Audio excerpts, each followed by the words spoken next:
It's the Tristen Law Show. If it's your first time here, welcome. If you've been here before, welcome back. I'm Tristen Law, Retired Pro Wrestling. Today, I'm your host. Well, last night, we had another episode of WWE Saturday Night's Main Event, where the main event was Goldberg, from 1998.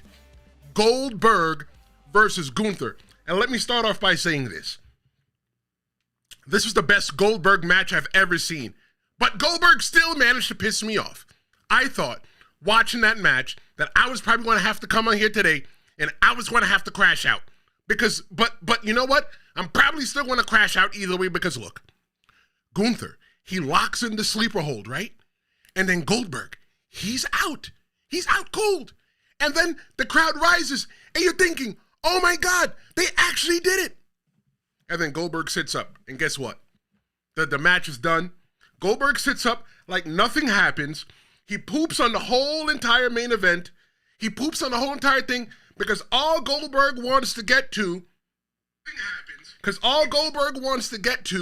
is his little speech. I was here 28 years. I wrestled 28 years. You know what? Good for you. Good for you. Because I think that Goldberg ruined the moment. Aside from that, today we're going to be talking about Randy Orton. He's with Jelly Roll, the singer. We're going to talk about why that works. Seth Rollins might be out for the summer, so what about Money in the Bank? We're going to speculate on that. Bianca Belair, she is caught in between Naomi and Jade Cargill. I think there's so much meat on the bone there. And yeah, we are definitely going to talk about that Goldberg versus Gunther match. If it's your first time here, this show is fully interactive. So make sure that you get everything that you want to say in the comments. We even have the, where is it? Oh, there it goes. The hotline to where you can come in and voice your opinion, 973-826-0101. It's the promo hotline. I want you to complain about anything. I want you to praise anything in pro wrestling. And what we're going to do, if it's fire, I'm going to be playing it next episode of the Tristen Law Show. And look, we'll be back tomorrow. So my gut reaction to Goldberg sitting up immediately after the match was like, yo, bro, it killed the vibe. You sat up the same exact time that Gunther sat. You sat up before Gunther. Why? Why are you sitting up before Gunther? To me, that makes no sense to me. But going back to the beginning of the match, did Goldberg even earn the match? No. Goldberg did not earn the match. I think it was just Goldberg's going to be retiring. So because Goldberg is retiring, Goldberg could just march in there like his theme song is playing and just demand a title match. Good for him. 28 years. Goldberg feels that because he did 28 years in pro wrestling, that he should be able to march to the front of the line like he's The Rock, like he's Stone Cold Steve Austin, like he's Bret Hart. Imagine how Bret Hart felt watching that BS that played out over the span of the last 3 to 4 weeks. That the same guy that injured him gets to go out on his own terms. Look, man. Look. When you look at the math, Goldberg is not a GOAT. I don't care what anybody tells me. He's not a GOAT. Let me tell you why he's not a GOAT. Because he only held the WCW championship for one time. He's a one-time WCW World Heavyweight Champion, right?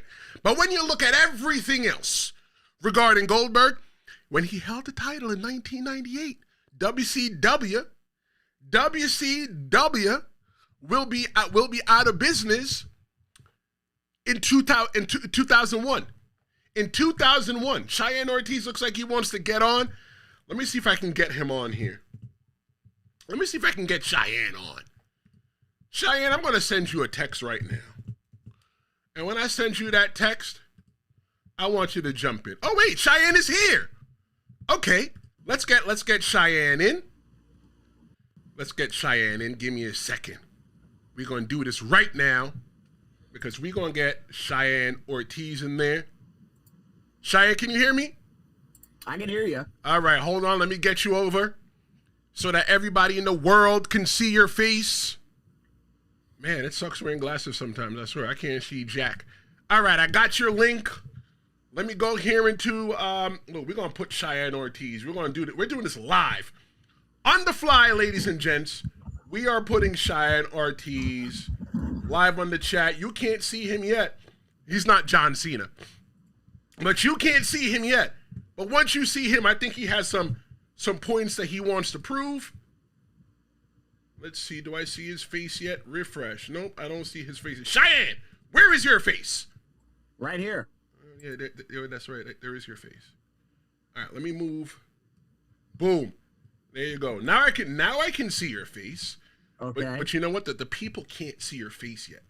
So let's go ahead and get you all set up and hooked up here, because we're going to debate this whole entire thing today. Thank you so much for watching. Thanks for watching, bro. For those of you guys who don't know Cheyenne Ortiz, he's the voice, one of my good friends here in pro wrestling, and what we do is we love to talk about pro wrestling. He's the voice. He's an announcer. He's got his own YouTube channel. So when you're done with this, go to the playlist of my show, the Tristen Law Show on YouTube, and go down to the bottom. There's 2 channels there. One is Heel Vega, and one is Cheyenne, the voice Ortiz. Go check him out. Cheyenne, what's going on? Hello, everyone. Good morning, good afternoon, whatever time zone you're in, and welcome to joining me to the Tristen Law Show. A lot to unpack here, as we like to say. Definitely a lot to unpack here. Let me put on this other special camera here, so that you could see everything here, because there's gonna be a lot for you to see. All right, now you can see it. Now Cheyenne is here. Can we hear Cheyenne in the world out there? I think that they can hear you. All right, Cheyenne, tell me, how do you feel about this whole damn Gunther thing? Go ahead. The stage is yours. Well, first and foremost, I wanna thank you for always supporting your friends and keeping your circle tight, and people helping people, as I like to say, as corny as that is. So shout out to you on the first of all of that. Let's talk Saturday night's main event, specifically Gunther and Goldberg. I respectfully disagree with you. And I have some arguments to that disturbance, if you will, an opinion. And I think Gunther and Goldberg ultimately was what we all expected it to be, what we all needed it to be. I think it was very similar to the first Brock and Goldberg encounter, where it was kind of, well, what'd you expect? That's what he's known for type of thing. I also believe from a format standpoint, the potential severity, because he's certainly injured, severity of the Seth Rollins injury is a factor to that match. I don't think they would have cut to commercial during Goldberg's entrance had Seth Rollins not been harmed. I don't think they would have taken a commercial mid-match had Seth Rollins been harmed. If you just look at the awkwardness of the way that, though it's funny, the match flowed fine in my opinion. The production did not. And which match we're talking about? I'm talking about the main event, Goldberg and Gunther. Yep. The match was, the fluidity was there. The production fluidity, not so much. We had the abrupt close at the end. Because they ran out of time. I think that Goldberg and Gunther ran longer because Seth got hurt. Seth and LA Knight, they did about 11 minutes and change. Goldberg did 15 minutes and change. Let me give Goldberg a hand clap, because Goldberg did 15 minutes and change. Golly, longer than his first match. Bear in mind that the match was over at 5 minutes to what, 10 or 11? I think it was 5 minutes to 10. 5 minutes to 10. I was working. I was watching on demand. 5 to 10, and if you were watching on Peacock, they cut to commercials. Well, it wasn't a PLE. It's a regular show like Raw and SmackDown. Well, they cut to commercials 5 minutes before the end of the show, and for us, we had to turn the stream off, run to NBC, and then all of a sudden Goldberg's in the ring cutting a promo, and they had to cut that off too. But let me ask you this question. Did you really care what Goldberg had to say? Because I know I didn't care what Goldberg had to say. I did. Big whoop-de-doo. Big whoop-de-doo. 28 years. 28 years in pro wrestling. But he didn't even wrestle that long in that 28 years, Cheyenne. He didn't wrestle that long. So I have some counters to that. Oh!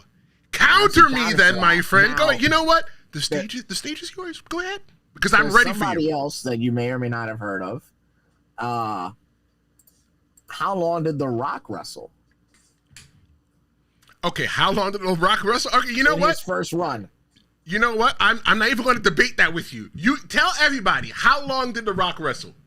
What, 9 years tops? Okay. 8, 7 as a full-timer? Okay, fine. I'm not going to dispute that. I don't have the numbers in front of me. Go ahead. He's one of the most beloved people ever, but when he had a full-time run and told Michael Hayes, I don't want to manage, I want to wrestle, and Michael Hayes laughed in his face, how long was the run of Diamond Dallas Page? Okay, Diamond Dallas Page. Who was in the audience. Diamond Dallas Page is still a GOAT because in WCW because he held the championship 2 more times than Goldberg. Okay. The Rock is still a GOAT because The Rock held. You ready for this? The Rock held the WCW championship 1 more time than Goldberg. Now, this is championship-wise going to be a blowout, but think of the tenure. While, yes, we remember him most for his post-2011 run into who knows what it's going to end up like. That first Brock Lesnar WWE run, guys. 3.5 years, 4 tops. I mean, that's Brock Lesnar, though. You know, so I think it's funny because when Goldberg was starting to break the formula and improve, WCW was trying to break the formula and not improve. And that's something that people want to forget. Now, look, Goldberg, I'm not sitting here telling you that Goldberg is the greatest of all time. I'm not sitting here to tell you he's my favorite wrestler. But Goldberg, for a generation of individuals, was completely sewn into the fabric of pro wrestling. I agree. I will give him that. But he's still not a GOAT. And he still doesn't deserve the fanfare. WCW had guys like Savage, Flair, and Hogan. On the comeuppance was Goldberg, DDP, Booker T, obviously Sting. You know, those were the rising stars that only rose but so much because the company closed down. So again, I think Goldberg should have gotten a title match against Gunther just because, as you said, he marched down the ring and said, I'm Goldberg and I deserve it. Well, that's debatable because why did Shawn Michaels just stroll into the Elimination Chamber in 2002 with 1 match under his belt? Because Goldberg is not Shawn Michaels. I agree with that. Shawn Michaels is the greatest of all time. He may not be certain people's favorite wrestler, but he's still better than Goldberg. Well, I just felt compelled to bring those points to you this morning. Fine. I'm glad that you brought your points up. Let's see what the chat has to say. We got Heel Vega in there. He's representing. Heel Vega, good morning. And we got Universal. Universal is the #1. He is the creme de la creme when it comes to the Tristen Law Show. So there's a new thing that YouTube is doing, is that YouTube is giving the live audience like the top 3 rankings. And Universal is the #1. The #1 person that interacts on the Tristen Law Show. So I'm going to give you a hand clap. Real life clap. My question is, who is going to be #2 and who's going to be #3? So let's see. Heel Vega says, congrats on getting to 473. Tristen, you'll be hitting 500 subs soon. Let me tell you, this has been a road. We're in season 4 right now, and I've worked very hard to get the 400 plus subscribers organically. Didn't pay for any, didn't beg a person, didn't get down on my knees and say, hey, be my follower. I didn't do that. Let's see. Good morning, gentlemen. Universe said time for someone to bring some sanity here. I think he's probably talking about either you, Cheyenne, bringing the sanity, or him bringing the sanity to the chat. I don't know. He holds down the chat, and I hold down the live stream.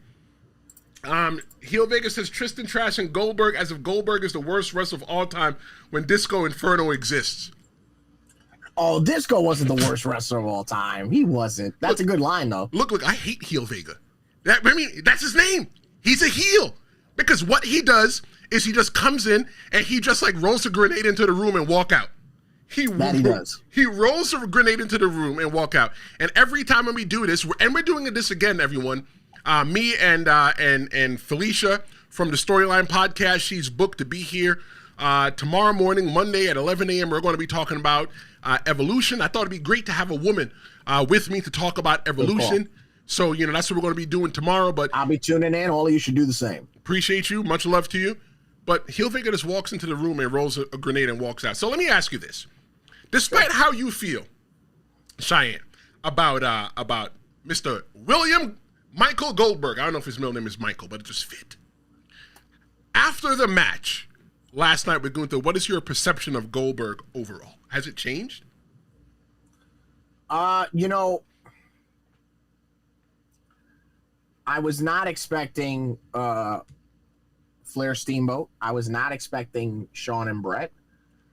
I wasn't even expecting, Rock and Triple H. I was expecting a Goldberg match. I think that's what I got. I think he was in there with one of the best wrestlers in the world today, with one of the best wrestlers of his era. When you make an argument of best wrestlers in the world today, Gunther's in the top 5 conversation. For me, he's in the top 3. It's not his year like last year was Gunther's year, but he's still, as a wrestler, one of the top 3. Certainly, you could not have picked a better opponent. If you could have, it would have been Chad Gable. Yeah, 100%. I'm more than fine with the match. I would love if the match went up on either YouTube or Vault, probably YouTube. I would love if the match went up in its entirety. I think that's something, again, this goes back to the production issues. I think that's something that, had we seen the match from bell to bell, I think everyone's perception, whatever it is, would have been different. But yeah, Goldberg is always going to be, good, bad, or indifferent, an icon. He's certainly a legend, and if you just, to your point, the tenure, the championship reigns, but this is the guy who on paper, let's look at it on paper now, undefeated in pro wrestling, U.S. champion, the guy who beat Hulk Hogan, the only guy besides Sting that had the memorable Hulk Hogan defeat, dethroned Triple H after his 9-month world title reign, and had some of the most talked about moments in pro wrestling in his WWE run.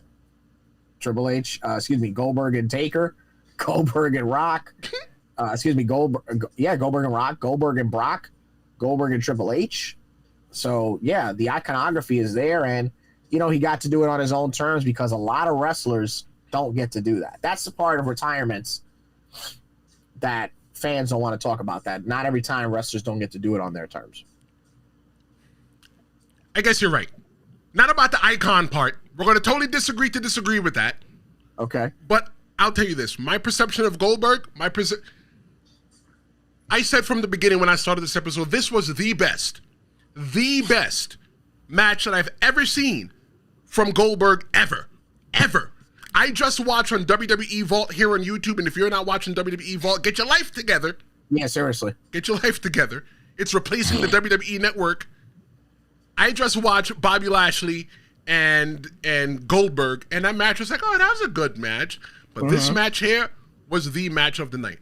I wanted Goldberg to walk out of there with no nipples. I wanted Goldberg to get the nipples chopped off of him by Gunther. And what did I get? You know what? I got a hell of a match. I like the way that they got more mileage out of the whole entire thing with Goldberg and Gunther because they went to the knee brace spot. They went to the ability to have them work outside the ring to get Gage involved. Do you know why I'm so afraid before we move on to LA Knight and Seth Rollins? Because right now there's 2 shows going on. There's one going on in the chat and one going on right here. That's why you have to watch the Tristen Law show live.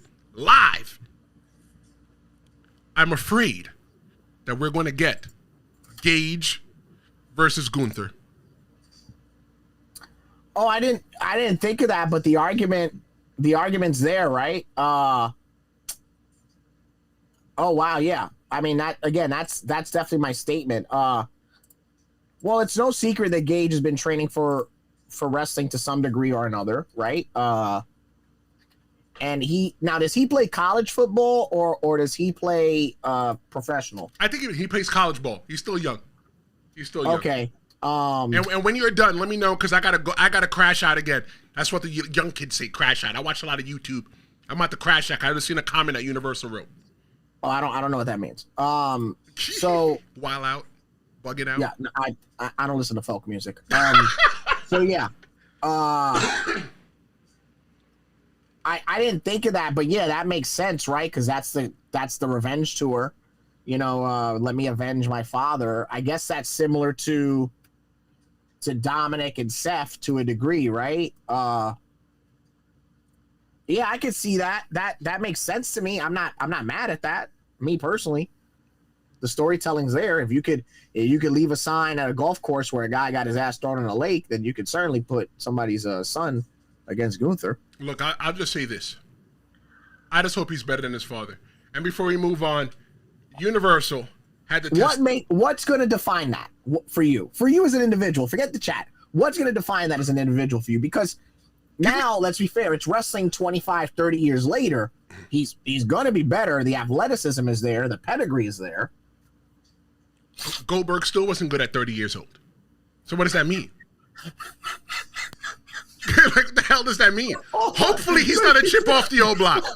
No. So you've never enjoyed a Goldberg? No, I've never enjoyed a Goldberg match. You never like Goldberg versus Sting?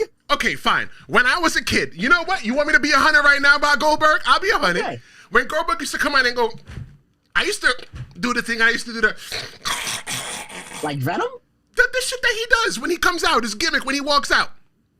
I'll do it. You look like you're having an anaphylactic shock. Look, I'm allergic to peanuts. So and shrimp. So when we go hang out and we go eat, I'm allergic to shrimp and peanuts. Okay, good to know. But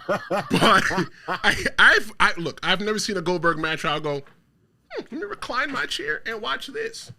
Until last night. So before we move on, let me just hit this real quick. Universal says... If you're allergic to shrimp in the chat, comment. Universal says that Goldberg is on his Mount Rushmore.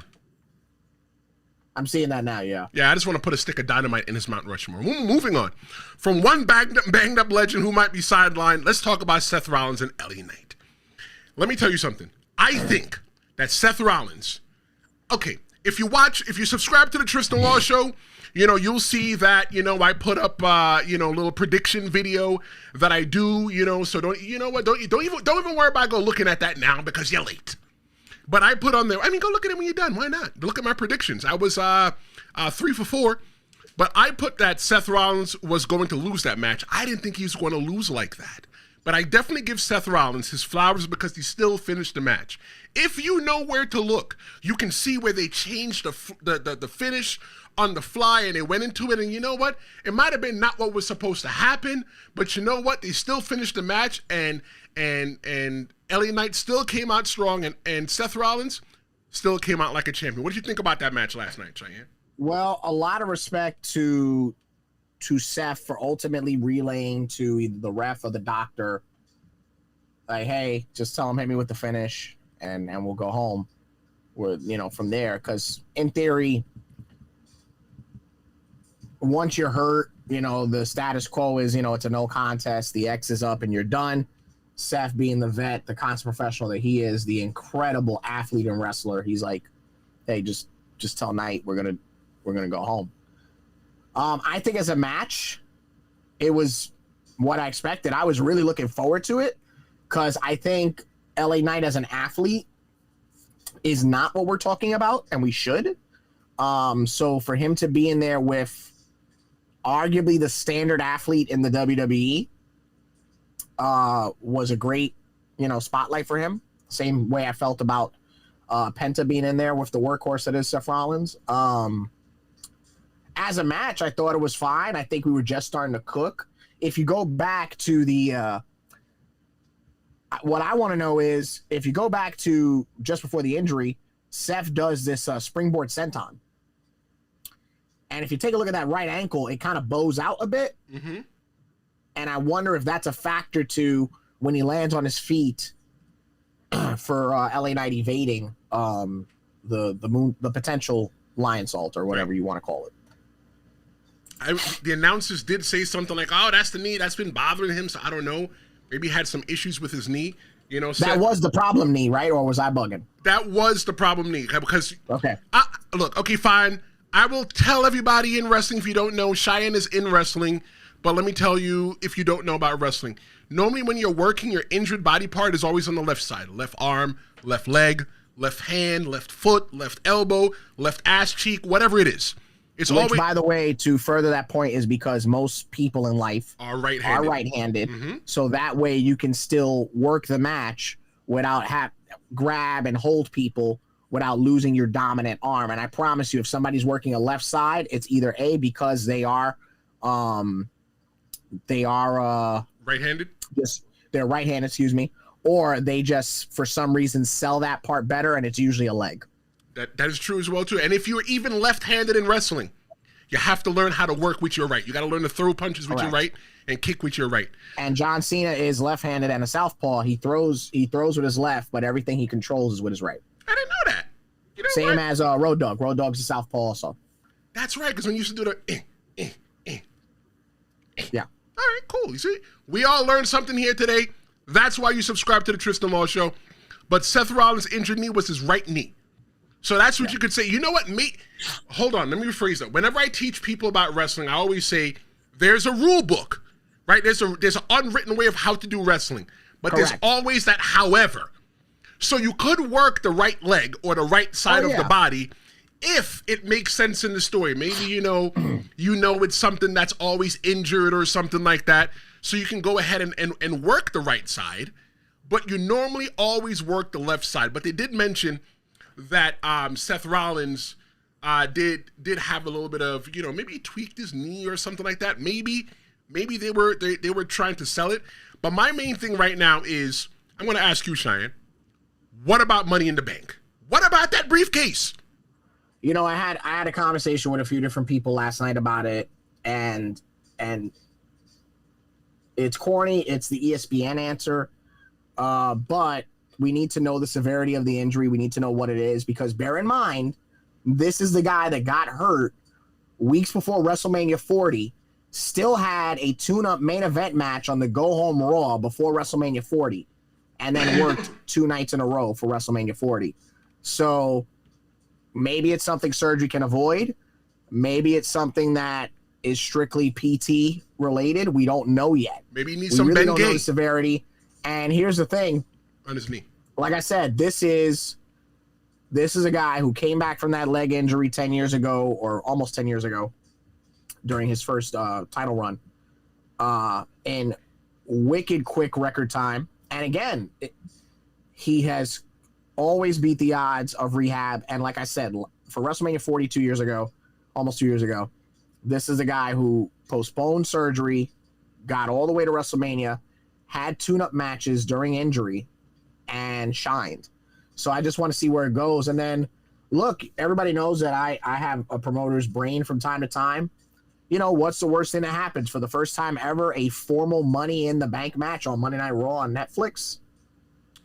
Is that not something that whets everybody's appetite? Is because we've seen instances where superstars get injured and lose Money in the Bank, where they've had the one-on-one matches and they're very quick to get the briefcase off of them. We've seen that maybe 3 times.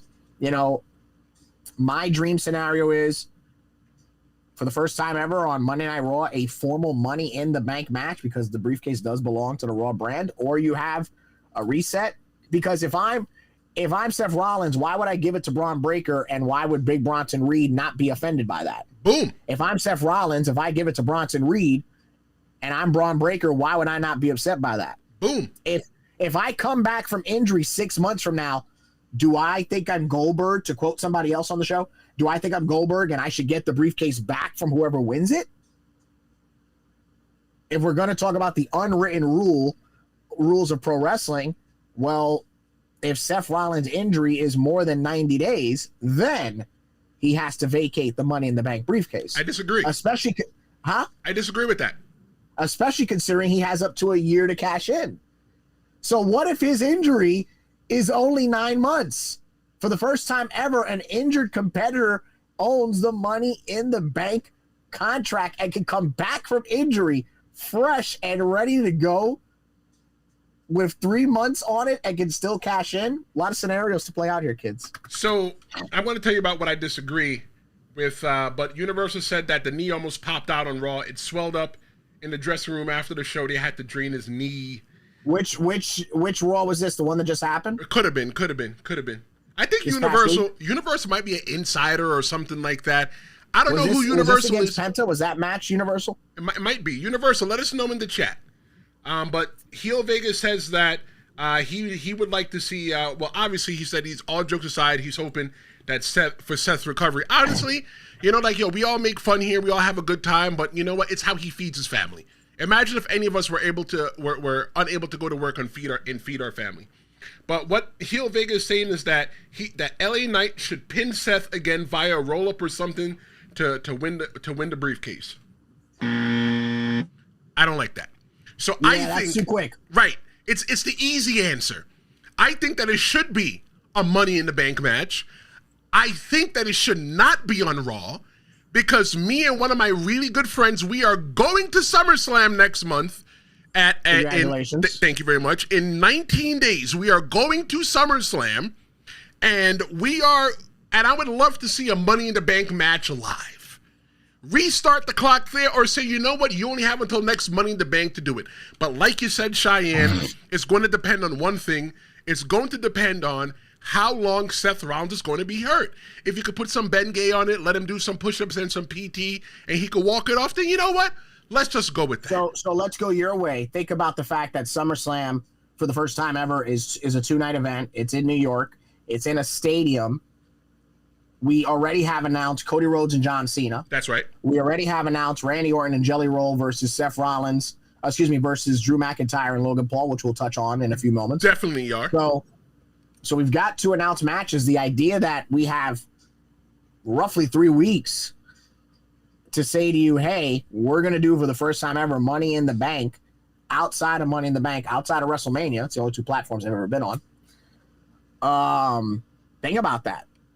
Think about that. That's, again, I now I'm going to change my idea. I can see the point of not giving it away for free on Netflix or USA SummerSlam. And again, that's a platform for guys to shine again, because I'm all about guys getting the spotlight. Who can win? I don't want to have that discussion until we have answers. Okay, fine. You don't have to have that discussion. I'll just do it for you. LA Knight. LA Knight has worked so damn hard. But I think, like I always say, the problem with LA Knight is that LA Knight is only interesting when he's chasing. Once he has it, it's like, all right, LA Knight speaks well on the mic. He wrestles really well. He's everything. But it's just that nobody ever puts him in danger where you can be like, oh, wow, that's kind of crazy. Now, if LA Knight wins, I think that maybe Bronson Reed and Braun Breaker, they should probably go after him and make him put him into some kind of danger. The Braun Bros, that's what I call them these days. But I 100% think that LA Knight could be the winner. He should be the person that climbs up the last minute, sneaks up, and wins the belt because him winning is the easy answer. Yeah, what do you think? I never thought of the fact that he's not interesting when he's the champion, because I found his United States title run to be too short. But here's the other thing, too. I'm not saying you're wrong, but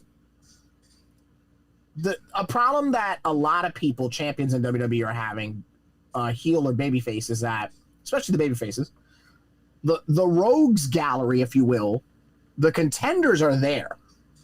The competition is there, right? And the matches are there, right? But the storylines from time to time is where things get murky. So I can book, let's just say LA Knight, right? So SmackDown. I could book LA Knight versus any of the Samoans. I could book him against Drew, against Orton, against one of the up and coming talents from the draft, the matches are there, but to keep the investment going is different. Because as a wrestling fan, if you tell me, this is an example, you're going to book Cody versus, let's just say, Chad Gable with just cold going into it, I'm sold. Great match. If you're going to book Cody versus, let's just say, Penta, sold. That's going to be a great match. But there's the other sector of fans that are like, oh, why are they wrestling? Why? Why are they wrestling? He's not Goldberg. He shouldn't get a title shot. You know, whatever people say. But I never thought of it that way. But that happens with a lot of champions too, where the competition's there. Cody and AJ Styles, storyline wise, wasn't that great, but the matches were solid. So that happens. That, you know, it's strange. It's strange how when John Cena was the U.S. champion, and now we have things like the U.S. Championship Challenge because of John, it was okay for him to face guys cold and just give them a platform. But when you're the world champion, it's like, oh, how's that happening? Type of situation. But I never thought of it that way for LA Knight, to kind of put a button on this, because his first title reign was so short. We waited a while for it to happen, because he literally went from the $1 million title to the U.S. X amount of years later. It's a big gap. Yeah, 100%. And when I mean that LA Knight is not interesting, I just want to make sure I preface this properly, set the table properly, because I got people like Universal and Heel Vega in the chat. Vega knows what's up. He knows what's up. Why did that thing? But they like to roast me, so I got to make sure that I set the table properly so they can understand what's going on. Well, that's why I'm giving you crap on this one. Look, you're supposed to be on my side, okay? Not be on their side. Be on my side. When I'm here, this is Drive Time Radio. I can't keep saying, "Oh, Tristen, you're so smart. You're so special." I can't do that. Well, you know what, Cheyenne? Thank you for the compliment still. But look, when I mean that when I say that LA Knight is not interesting, what I mean primarily is that there's nobody that I feel like when he was U.S. champion, like Heel Vega said that they're having great matches. LA Knight was having great matches as United States champion. But who was the person that you feel puts him in danger? He needs somebody to put him in danger consistently. To like even with Cody Rhodes, that was his issue the first time as champion. It's like he didn't really face anybody. The only person that I ever felt that put Cody Rhodes in danger doing that first title run was Kevin Owens, right? So you need somebody to put, you go like, damn, you know what? That's going to be somebody that could take that might take the belt off of him. I didn't feel that with LA Knight. But again, that's such a tough. You're not wrong and you're not right, because again, the opponents are there, right? Because okay, so let's switch it. Shinsuke and Cody, God, I hate saying this because I love Shinsuke, but the general response from everybody was, "Oh, Shinsuke can't beat Cody." I don't believe that, right? But the storyline, the Predator that was Shinsuke at the time, was very compelling, and the matches were solid. I saw them do a TV quality match at the Garden when they did the bull rope match for the Christmas tour, I think 2 years ago. Mm-hmm. But the perception is, oh, there's no way Cody beats that guy. There's no way. You got to pick and choose, right? If you're not going to suspend your disbelief, then what are you bitching about? All right. Because there's tons of people that face the champion that you know, or you don't expect for them to go over. You're right, but I just feel like not everybody, like that first title run, that first shot, I just feel like somebody needs to be able to be like, you know what, that guy's going to snatch his kufi right off his head, right? Because right. Because it's just like, you can't just walk like LA Knight. You know what? Maybe it's LA Knight's fault. Maybe he's just too damn good on the mic. Maybe he just eats people alive and there's nobody that could stand in the ring with him. Because like back in the day, when The Rock was eviscerating people on Monday Night Raw and SmackDown, the show named after him, you can look at him like, you know what, damn, that's some good talk right there.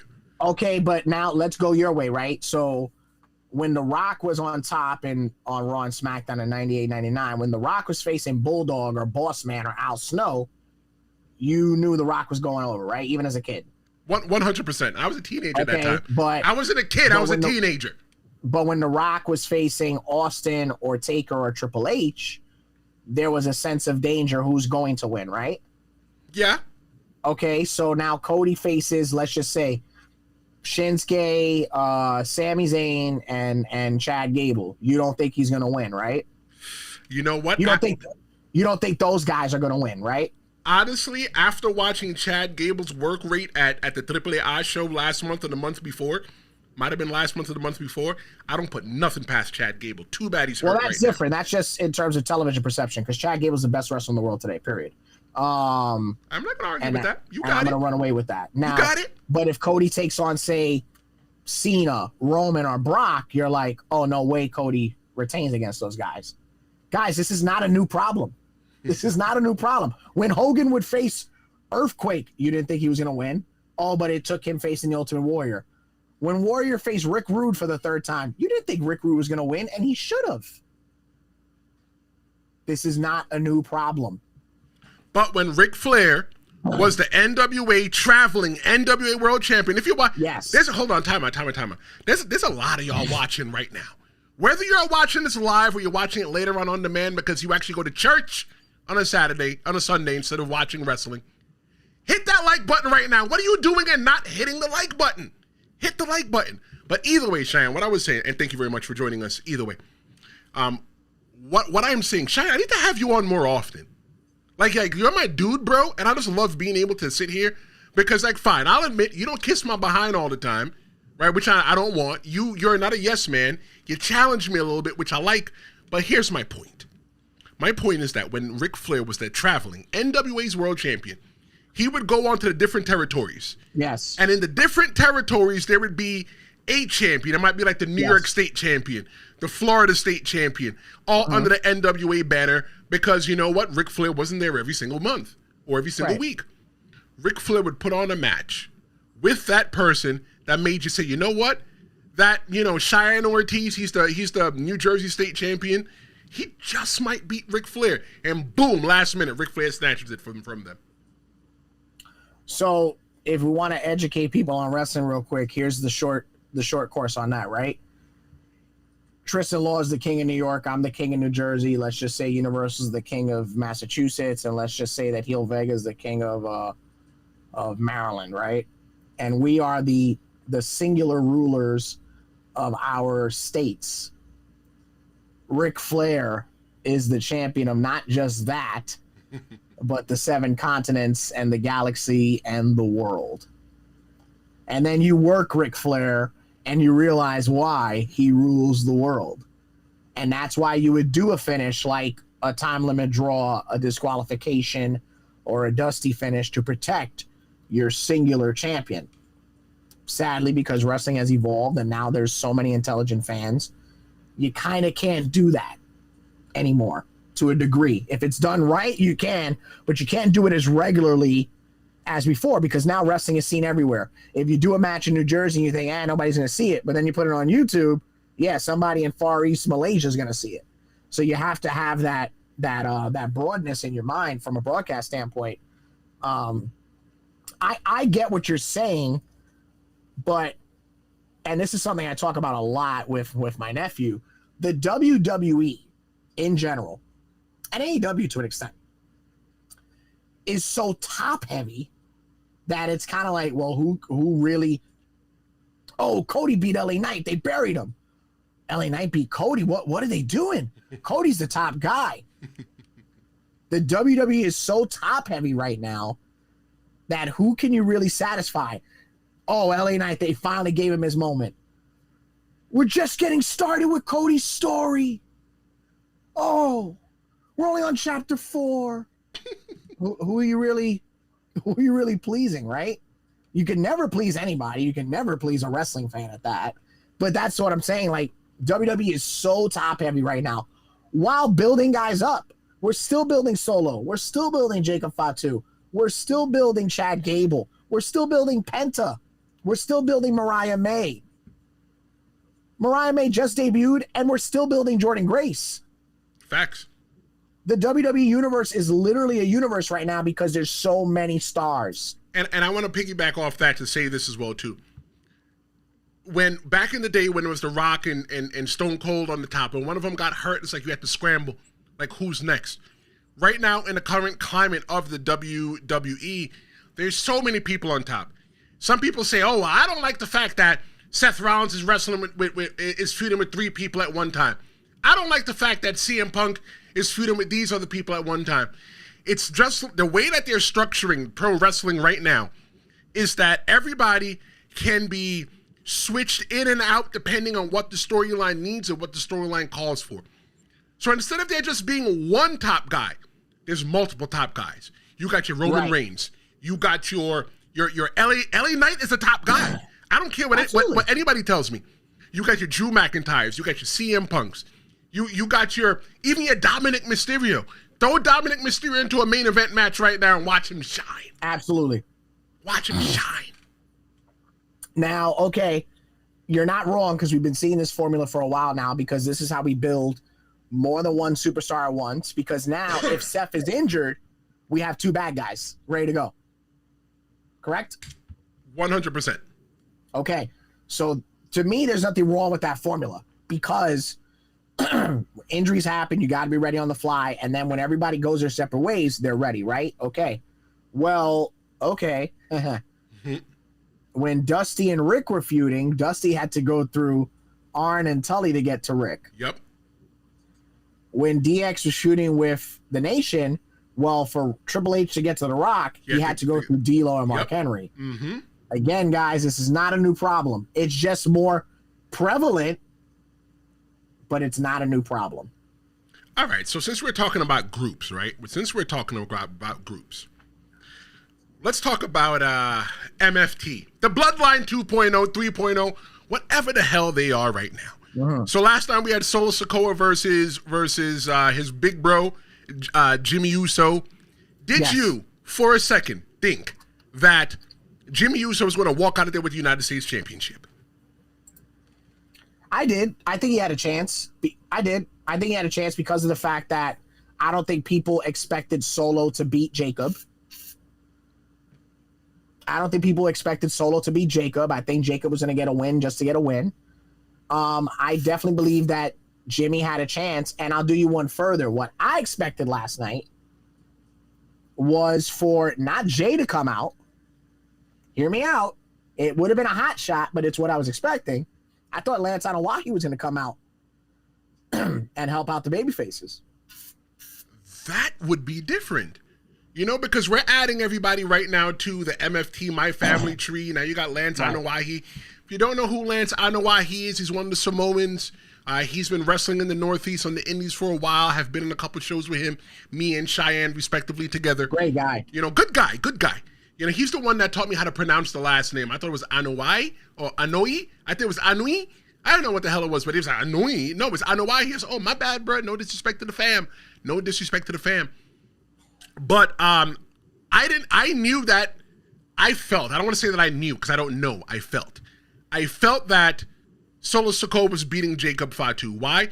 Because Solo Sikoa is the only person that came out of the Bloodline, the original Bloodline or the second part of the Bloodline, whatever it was, and didn't have any depth to him. He needs that championship win. He needs it so badly.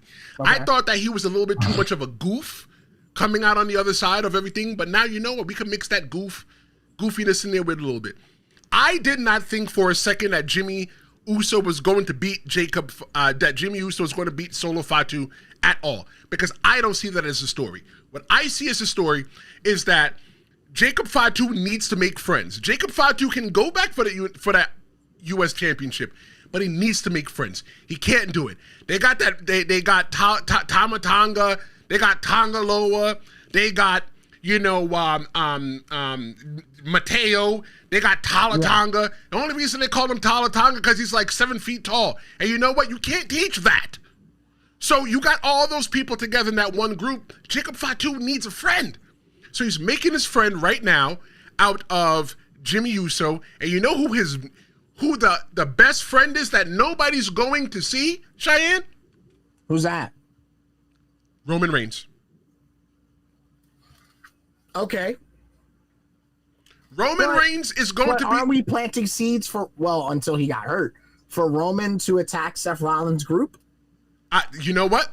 That could have been something that could be going into the Survivor Series It was touched on this past Monday on Raw. It is, but the issue is that when Roman Reigns came in, when he came back to defeat the Bloodline, all he did was squash a few roaches. He didn't bomb the house.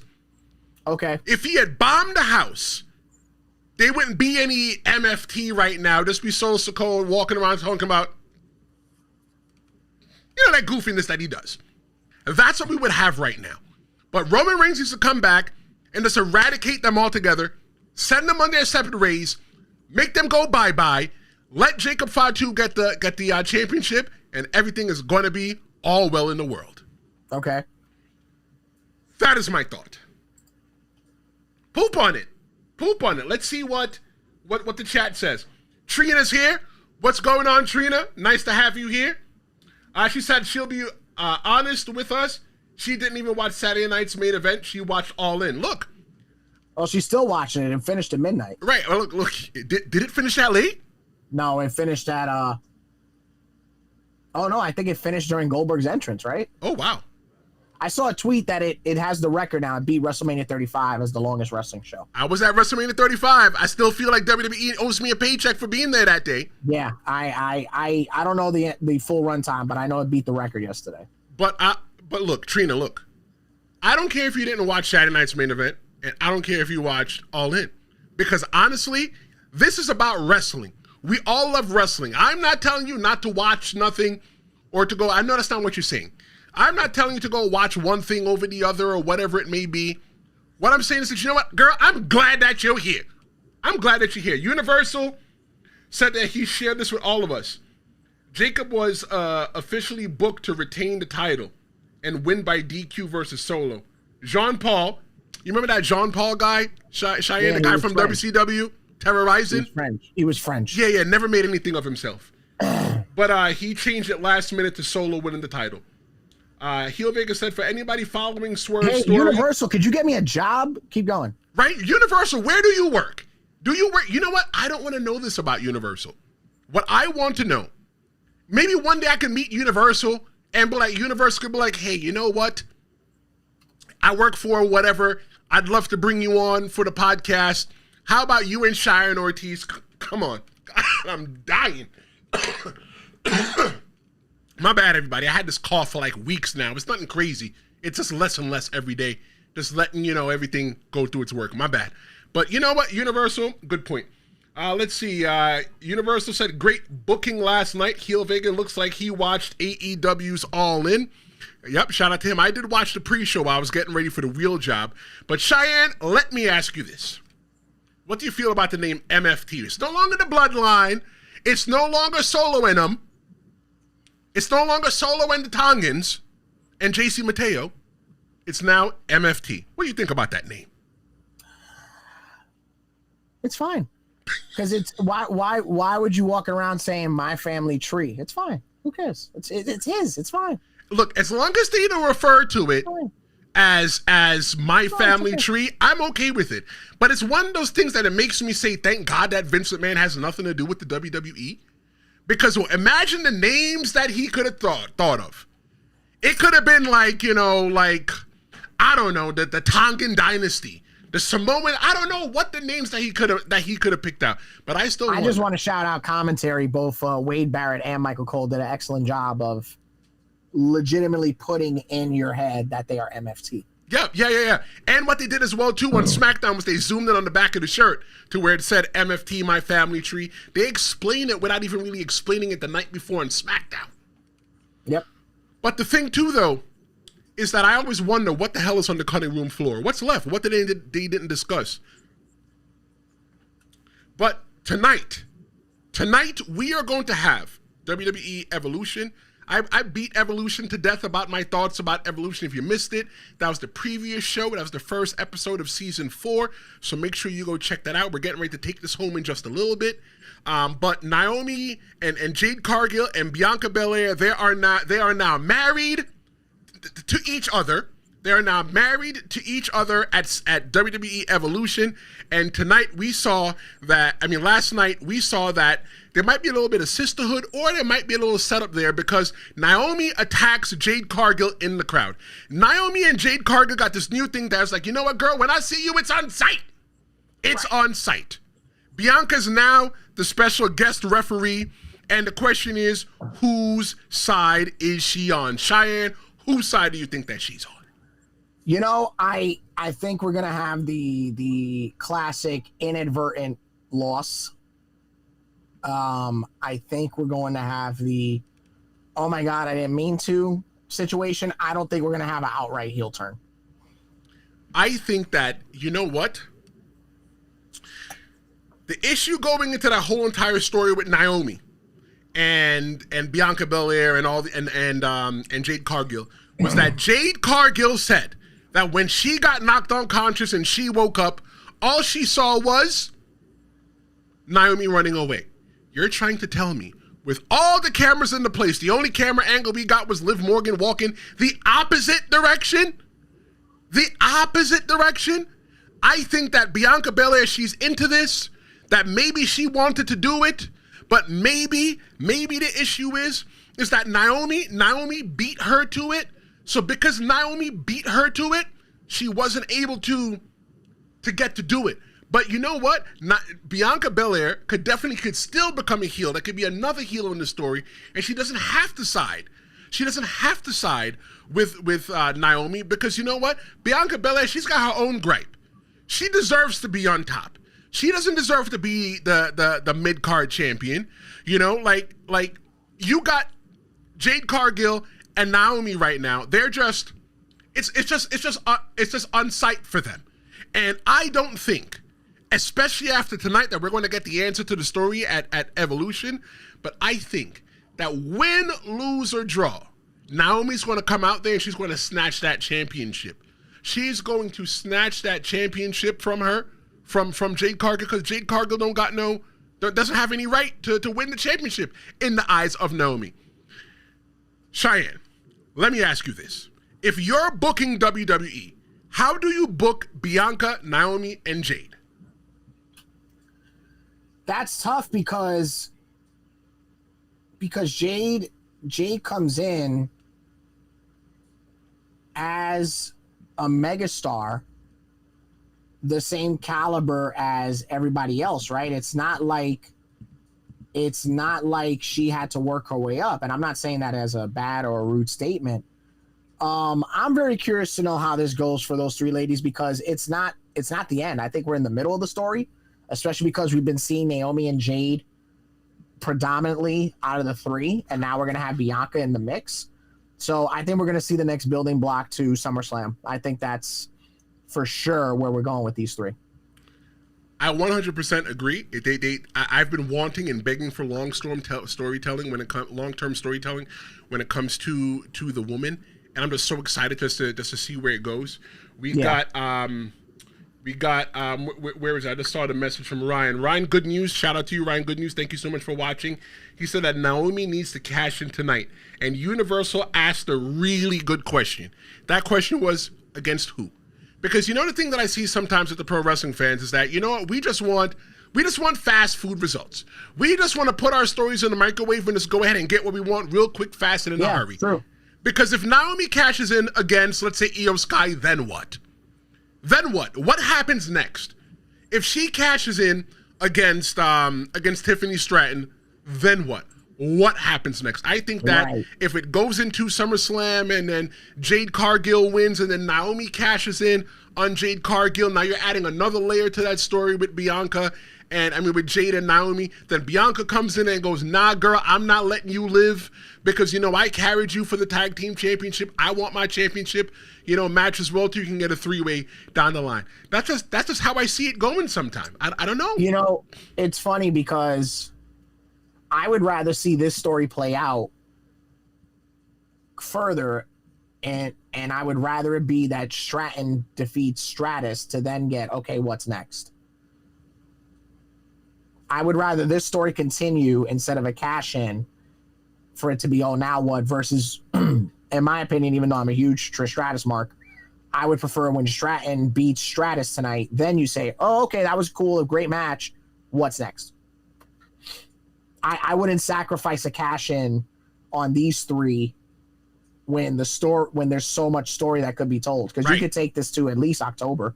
Yeah. Possibly. Yeah. Possibly. Yeah. Yeah. Let Naomi win the champion. Let Jade win.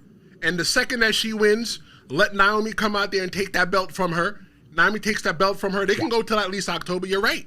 You're right. Yeah. But but I just want to say this. I want to talk about the match now that surprised me the most. I'm talking about Randy Orton versus Drew McIntyre. This match even gave me goosebumps primarily. For what gave me goosebumps though is 100%. It's the entrance of Randy Orton and Jelly Roll. When I saw Randy Orton and Jelly Roll came out, I got goosebumps. Why? Because I can see 100%. Excuse me for what I'm about to say. Cover your kids' ears until I put my finger down. Jelly Roll loves this shit. Oh, he's legitimate. He's legitimate. He's not there to bullshit it, for sure. Oh, let me put my hand up again. All right. You're right. You're right. Because when I was hearing on the dirt sheets that we're going to have Jelly Roll involved in a match, I'm like, why the hell are we going to have Jelly Roll in a match? What? We're going to have Jelly Roll, a guy named Jelly Roll in a match. Why are we going to put him into a match? He's not no Barboni. He's not no Logan Paul. But you know what, though? 100%. Seeing the seriousness, like Jelly Roll's lost a lot of weight. Since we seen him at SummerSlam in Nashville last year, if I think that's where it was, or Las Vegas, or whatever it was. The last time we saw Jelly Roll. SummerSlam in Nashville, yeah. The last time we saw Jelly Roll at SummerSlam in Nashville last year, compared to now, it's two different men. He's lost a lot of weight. Oh, yeah. You could tell, though, that Jelly Roll has respect for the business, because it seems like, to me, it seems like Randy Orton is his handler. Randy Orton is the person that's going to make sure that he goes to SummerSlam and puts on a good match. But on paper, I rolled my eyes. I said, no. Jelly Roll versus Logan Paul, I don't think that Logan Paul has enough experience in the business to lead anybody in the ring. But you're going to put Drew McIntyre in there. You're going to put Logan Paul in there. And you're going to put Randy Orton. I think that this is going to be one of the best matches at SummerSlam. What are your thoughts? I agree. I think it's going to be one of the more entertaining matches. I think Jelly Roll is going to surprise you at a Bad Bunny level, in my opinion. I think we're going to get great training vignettes out of Orton and Jelly Roll for the build-up. Nice. I think we're going to get great backstage segments of bickering between Logan Paul and McIntyre. And I think, I'm not going to tell you they're going to steal the show at SummerSlam, but you're going to be pleasantly surprised. Look, pleasantly surprised, 100%. Because Jelly Roll, he adds a little bit of credibility to the whole entire thing. I was thinking, oh my God, Jelly Roll, what are we going to get? It's just another guy here, just to come in, just to make a little bit of money. But we get a little bit of credibility with him. He gets to put his hands on Logan Paul. You know, it seems like he's still figuring himself out. You know, in the whole entire thing.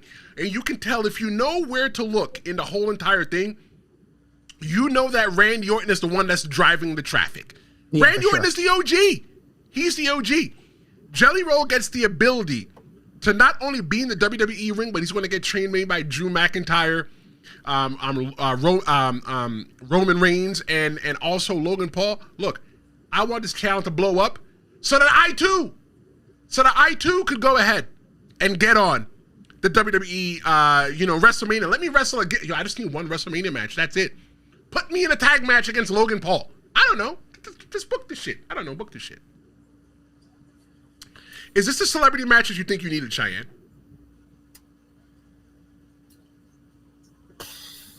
Now it is. I mean, the celebrity match that I needed was the Travis Scott match, but that's a different conversation. We don't talk about Travis Scott here because he's buns.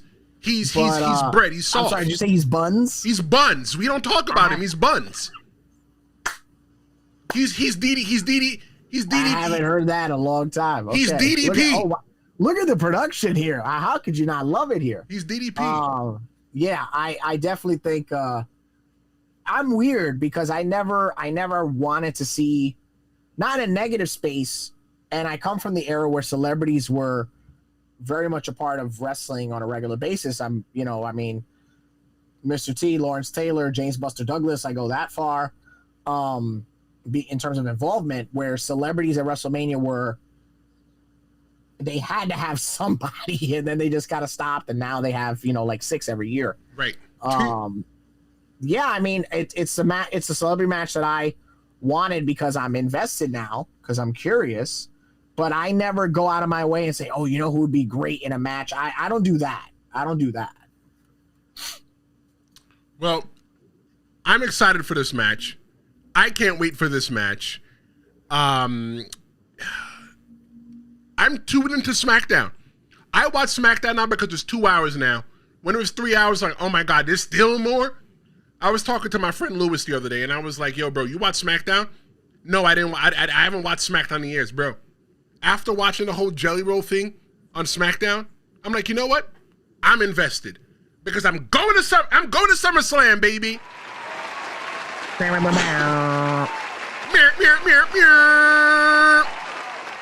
So, Sharon, what were your overall thoughts about Saturday night's main event? I honestly thought Saturday night's main event was fine. However, I think when Seth got hurt, it was snake bit. And to be honest with you, I think I said this at the beginning of the program. Out of 10, 7, maybe an 8. Honestly, for Saturday night's main event, closer to an 8. But the production mishaps leading to the main event, not a fan. Not a fan. And as a matter of fact, I know that there is fan cam footage of Seth Rollins leaving the ring. And I have queued up to watch when we sign off here, the Goldberg speech and stuff like that. But I'm very, very curious to know. I'm gonna look it up for us all right now. I want to know what WWE has uploaded in regards to Gunther versus Goldberg. What I assume to be the last 3 minutes of it, yes, it is on the WWE's YouTube channel. They uploaded that 13 hours ago, so about an hour after the program ended. However, there is no, as of this writing, there is no post-show highlights to any degree. I looked as well too. The most you might see is a picture somewhere of Goldberg standing there with Cody Rhodes in the ring and all the other stuff, but you don't really see anything too crazy. If you ask me what I felt about Saturday night's main event, I felt that Saturday night's main event was better than the last one. I like when WWE is utilizing those 2 hours and they're only displaying 4 to 5 matches. I think 5 matches, or was it 6 last month, as Saturday night's main event was way too many. All the matches ran a little bit too short. It was just something to do. But let me ask you this, Cheyenne. Do you feel that Saturday night's main event's happening too often? Well, what are we getting now? 4 a year? We are, allegedly. No. It feels like Saturday night's main event is just happening way too quickly. If you think about it, if you just think, if you don't look at the calendar, don't look at your calendar. Put your calendar away. Don't go to Google. Okay. Listen. But if you look at it on paper, what you're seeing is that there's a Saturday night's main event. January, and there's one in March or May or whatever it was. But they're still playing a Saturday night's main event every single quarter, and it just felt like between the one that happened last month and the one that happened this month, in May, and the one that happened this month, it just felt like it was happening way too quickly. But I do want to say, though, that they are still happening once per quarter. If we're getting it once per quarter, it's fine, as long as we don't do it again until December. We got right. Look, do it again in the third quarter. Just don't do it now. If we're getting 1 a quarter, it's totally fine to me. And then if you look at the fact that up until the last 2 weeks, the only thing we knew was happening in Saturday's main event was Goldberg and Gunther. True. We did not yet know we were going to get a WWE weekend of The Bash, Saturday's main event, and Evolution until significantly later. So it's not like we knew we were going to get 3 shows, including Saturday night's main event. I think they're fine. I think they give platforms for, if at the pay-per-view there's a blow-off for the world title, you can put the WWE title on Saturday night's main event. Mm-hmm. If on the pay-per-view the women are dominating, you can put the men on Saturday night's main event. This goes back to my argument of WWE being so top-heavy that you could put anybody on any of these special weekends and they can main event, and everybody's happy. I think the format is fine. Saturday Night's Main Event was not a regular program 30 years ago. It was not on every week. We were not doing weekly wrestling yet. I think it's fine. And we're also, depending on how old you are, you don't really understand Saturday Night's Main Event in the history of pro wrestling. That's right. It used to come on when Saturday Night Live was not on the air. This is just a show for you. Without Saturday Night's Main Event, you don't get Raw. Saturday Night's Main Event was the supercard show in between pay-per-views. Then, right when Saturday Night's Main Event cut off, all the megastars went to a show called Monday Night Raw. So I don't think, depending on how long you've been watching wrestling, you understand how important this show is for people of our age. So to you, it's just another show. Cheyenne, when you say our age, we're talking about the people that are watching the Tristen Law show, whether it's live or on demand. We're talking about the people that have knee problems, that have back problems, that, that when I get out of this chair, I go, oh, God, right? Okay, Cheyenne, let's put a pin in this. Match of the night. And I want to hear from you guys as well, too. McIntyre and Orton. Give me your match of the night in the comments, everyone, and I'll run over them at the end. My match of the night. It was going to be Seth Rollins and LA Knight. I'm telling you that. But it was McIntyre and Orton. Okay. For me, it's Goldberg versus Gunther. Look at you. Look at you being a grown-up. I'm all grown up. I can now pee by myself. Look at that. All right, biggest surprise for you. Everybody, give me your biggest surprise in the match. I mean, in the comments. What's your biggest surprise, Cheyenne? Goldberg going through the barricade, Dolo. Okay. For me, it was Goldberg losing. Oh, you see, you went right back to it. You went right back to being a hater. Bro, I didn't think that Goldberg was going to lose. Look. You went right back to being a hater in one moment. Look. I'm a heel. I'm a heel. You've only known me as a heel. All right? Like, in this bottle right here, you might think it's water. Some might think it's vodka, but I don't drink when I'm getting ready to go to work. It's haterade. Yeah. I didn't think that Goldberg was going to lose. If you watched the preview that I put out, where I was predicting the matches, on the bottom I said, please God, make Goldberg not win. Give me a rewatchable moment of the night, Cheyenne. Jelly Roll knocking out Logan Paul was pretty cool. For me, my whole entire rewatchable moment of the night was the entrance with Randy Orton and Jelly Roll. You could 100% Oh yeah, great reaction. That the reaction was good. You can tell that Jelly Roll is a fan. You can tell that it's more than a money grab for him. For him, he gets to live a dream. Sure. All right. Here's the final one. Wrestler of the night. Gunther. Why? Because Gunther was put in a position to handle somebody's final moment under the sun, and he excelled at it. For me, my wrestler of the night is Gunther. And the reason why I put Gunther in there is because, you know what, man? Gunther took chicken poop and turned it into chicken salad. He made us believe that Goldberg, he kept Goldberg strong. Goldberg kept him strong. And he went in there, he did the unthinkable. Goldberg put him over. It was a great match. He made Goldberg look good. I don't think Goldberg made the match look good when he sat up like The Undertaker at the end. But you know what? I definitely wrestler of the night goes down to Gunther. Let's run through this chat one last time. We got Universal, who's number one. He's had a lot to say. You know what, Universal, keep playing around. When this channel blows up, bro, you're going to be, or sis, I don't know who you are. You could probably be a moderator because you do a lot of heavy lifting in the chat. So shout out to you. Heel Vegas says that Tristen sipping on that haterade like an addict. That's right. I like his 8. He says that the knee injury never leaves you the same. Happened to Seth and now Asuka. Ryan Good News says that Goldberg versus Gunther was the best match because I've been a Goldberg fan for like 30 years now, and I'm a Goldberg hater, so take this. Let's see. Universal Tristen agreed. Gunther did a good job making crap look good. Let's see. Heel Vegas says they're talking about the cash in.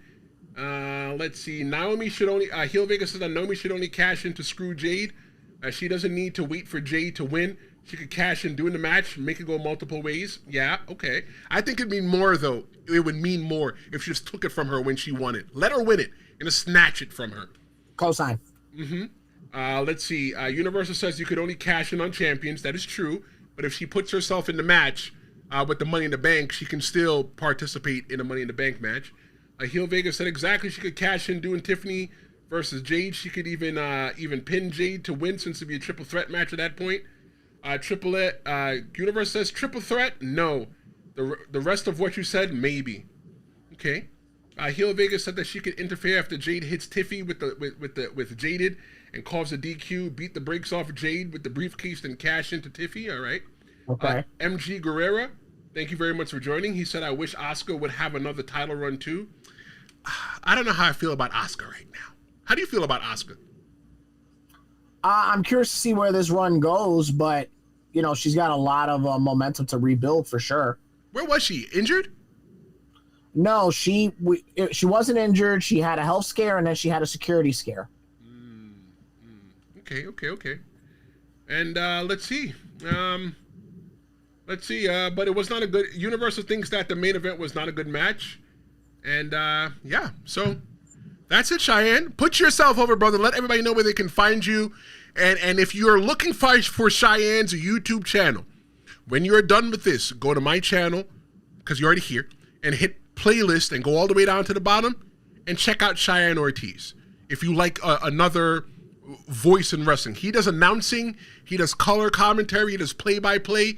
So if you got wrestling, boxing, UFC, or you know what, even a Uno card tournament, that's a wink to you, Cheyenne, he can be the announcer for you. So put yourself over. Let them know what you got. Hello, everyone. This is The Voice, Cheyenne Ortiz. You can find me at linktree.com/Cheyenne The Voice. That's linktree.com/Cheyenne The Voice. Of course, you can catch my podcast. The following conversation is scheduled for one fall, coming up with season 3 in the next coming weeks, including many guests, women's wrestlers, promoters, and so much more, including content creators. And breaking news, I'll be interviewing Tim Han Rivera from Subway Mania and so many more on the following conversation is scheduled for one fall. Be sure to like, subscribe, and follow me on platforms such as Instagram, Twitter, and my Facebook fan page for more. Well, everybody, that was Cheyenne Ortiz. Let me know what you think. Because if you like what we did, be sure to like, share, and subscribe. Tomorrow, I'll be back with Felicia from the Storyline Podcast, and we are breaking down WWE Evolution. Tonight, make sure you watch it. Trina, I'm talking to you. Make sure you watch it. This is the Tristen Law Show. He is Cheyenne Ortiz. Thank you so much for watching us, and I'll see you next time.